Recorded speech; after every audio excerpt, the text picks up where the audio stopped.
President Biden forcefully condemned hateful rhetoric and violence against Jewish people today during a ceremony remembering the victims of the Holocaust. We've seen a ferocious surge of anti-Semitism in America and around the world.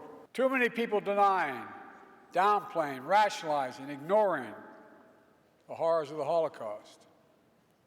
And October 7th, including Hamas's appalling use of sexual violence to torture and terrorize Jews.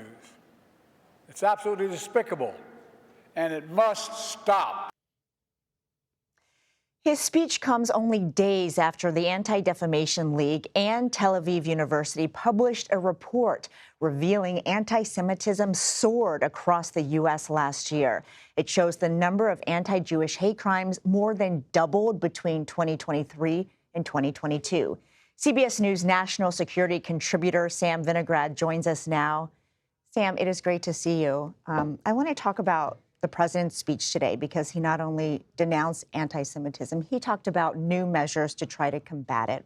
Was there anything new today that he announced? Well, let's remember, this is the first president to ever have issued a national strategy to counter anti-Semitism. When I was at the Department of Homeland Security working to address hate-fueled violence, we initiated a series of new grant funding, information sharing, and a public website to prevent targeted violence and terrorism. Today, the president did announce a set of new steps that really build on that national strategy. For example, there is currently a law that prohibits discrimination by any federally funded program or activity on the basis of race, color, national origin, and other categories. President Biden announced today that his administration has really re-upped their information sharing with federally funded entities and programs to remind them of those commitments.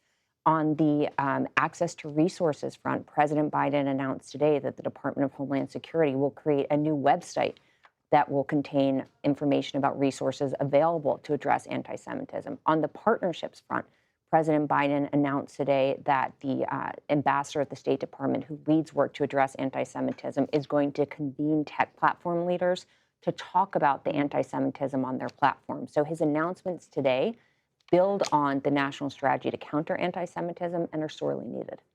And of course, he also talked about what we are seeing on college campuses as it relates to the protests as a result of the Israel-Hamas war. I want to take a listen to some of what he said. There is no place on any campus in America, any place in America, for anti-Semitism or hate speech or threats of violence of any kind. Violent attacks, destroying property, is not peaceful protest. It's against the law. And we are not a lawless country. And this is not the first time he has condemned the violence that we are seeing on college campuses. But I wonder if stakeholders feel like he is doing enough because he hasn't traveled, as an example, to any colleges to speak to students. Well, I think nuance is important from the president's perspective, from a law enforcement perspective, and we are seeing so many different kinds of activities on college and university campuses. We have First Amendment protected activity that is critically important. We have civil unrest, which is by definition nonviolent. And we have actual criminal activity that is posing a public safety risk. The federal government's response here has been to remind college and university presidents about their obligations under Title VI of the Civil Rights Act, which again prohibits discrimination on the basis of national origin, race, and other matters. And I think it is very important that the Department of Education follow up on their investigations into any violations of Title VI, and that President Biden continues to reiterate the right to peaceful protest as well as the consequences for breaking the law.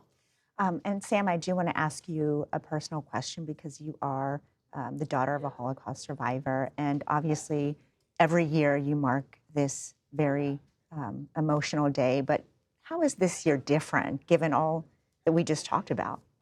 Because of the explosion and normalization of anti-Semitism and hate-fueled violence in this country, this Holocaust Remembrance Day feels very different.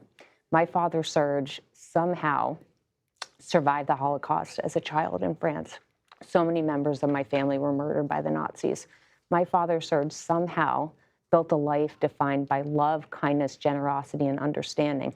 And he spent so much time educating people in our community, not just Jews, but people in our community about the horrors of the Holocaust, so that it doesn't happen again.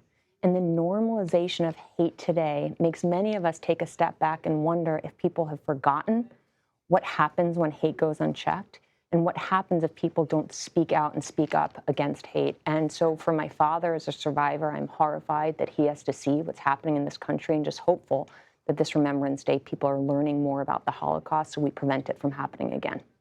Sam, thank you so much for sharing that. I know so much of what we see happen in terms of hate speech stems from a lack of education and misunderstanding. So thank you for sharing that perspective.